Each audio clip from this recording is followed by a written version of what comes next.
សួស្តីអ្នកទាំងអស់គ្នាជួបគ្នាជាថ្មីម្ដងទៀតហើយនៅមុខម្ហូបថ្មីគឺដុតមាន់កូកាជាមួយសាយ៉ងចេកគ្រឿងផ្សំមានដូចជាសាច់មាន់ស្លឹកគ្រៃស្លឹកក្រូចបដែងខ្ទឹមសខ្ទឹមក្រហមនិងរ៉ូឌីកូកាប្រេងក្រុំ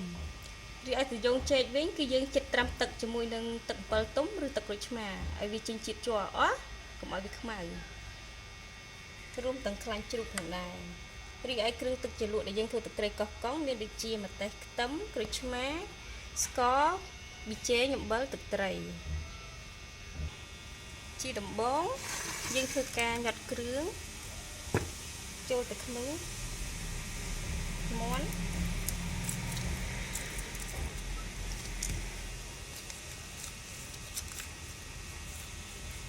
ដាក់ម្ទេសចូល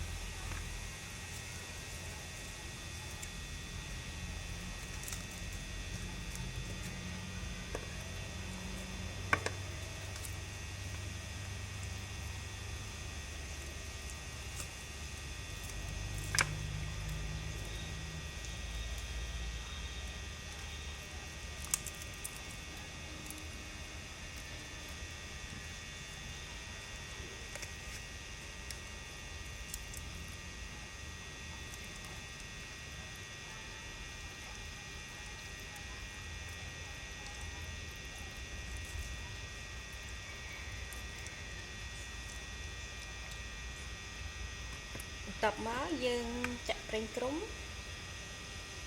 ប្រឡាក់វា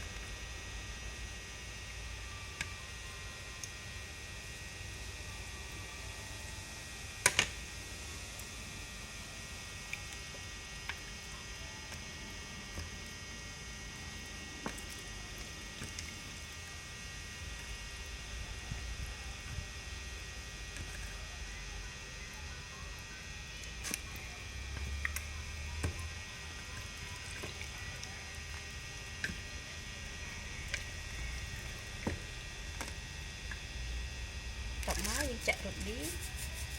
ប្រឡាក់ជាមួយមាន់ឲ្យសព្វ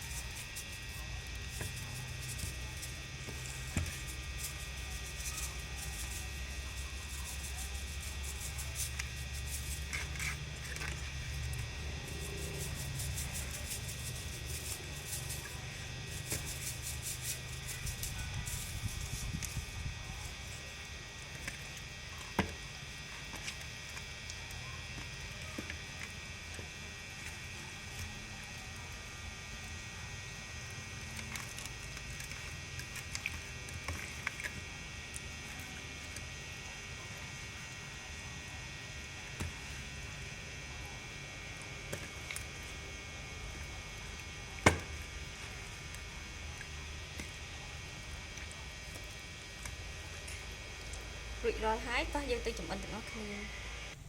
ជាដំបូងយើងធ្វើការចំហៀវខ្លាញ់ឲ្យវាចេញពីខ្លាញ់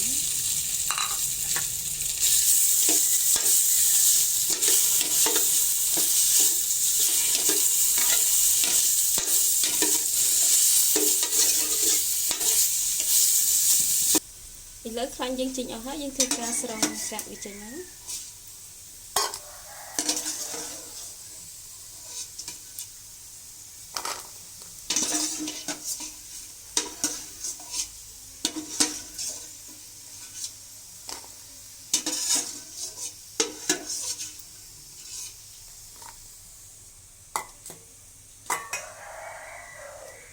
បន្ទាប់មកយើងធ្វើការដាក់មាន់ចូលឆ្នាំប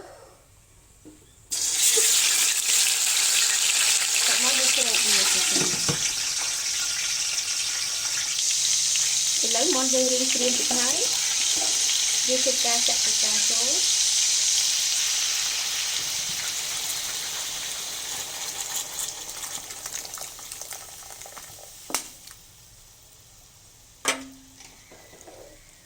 ឥឡូវយើងក្រោបវាទុកឲ្យវារៀងឆ្អិនតិចមកទៅយើងដាក់បន្លែចូលឥឡូវមាន់យើងចិត្តឆ្អិនហើយយើងធ្វើការដាក់សាយ៉ងចេកចូល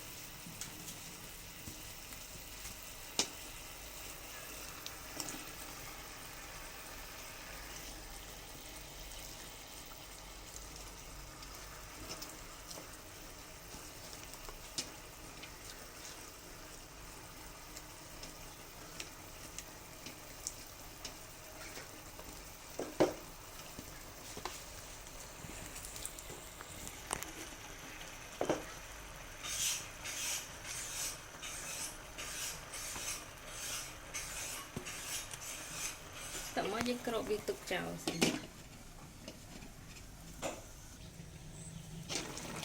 ឥឡូវមាន់ដុតរបស់យើងបានឆ្អិនហើយតោះយើងទៅធ្វើទឹកជ្រលក់របស់គ្នាឥឡូវយើងធ្វើការបុកទឹកជ្រលក់ដំបូងយើងបុកខ្ទឹមម្ទេសសិន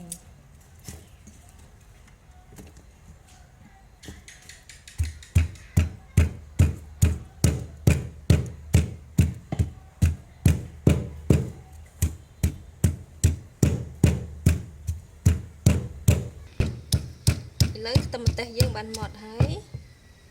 យើងធ្វើការប្រើវាដាក់ចានមក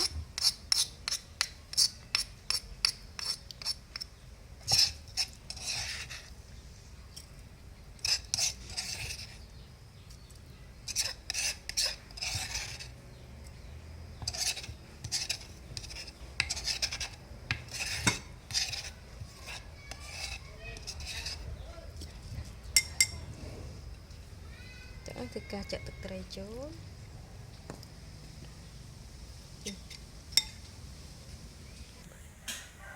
តើយើងចាក់ស្ករចូលតិចទៅស្ករប៊ីចេងយើងដាក់អំបិលចូលតិចទៅបានហើយដាក់មកយើងច្របាច់ក្រូចឆ្មារ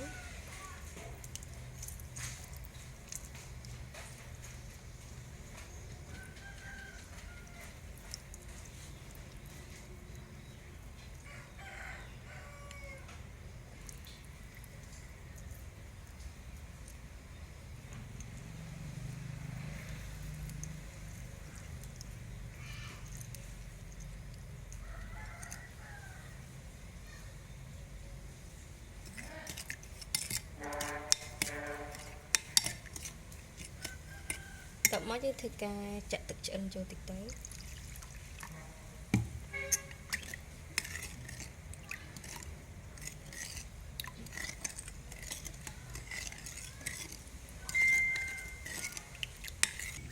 ឥឡូវមាន់ដិតកូកាសយើងចេកយើងបានឆ្អិនរួចរាល់ហើយអរគុណសម្រាប់ការទស្សនាវីដេអូនេះសូមអរគុណសូមជម្រាបលាជួបគ្នានៅវីដេអូក្រោយៗទៀត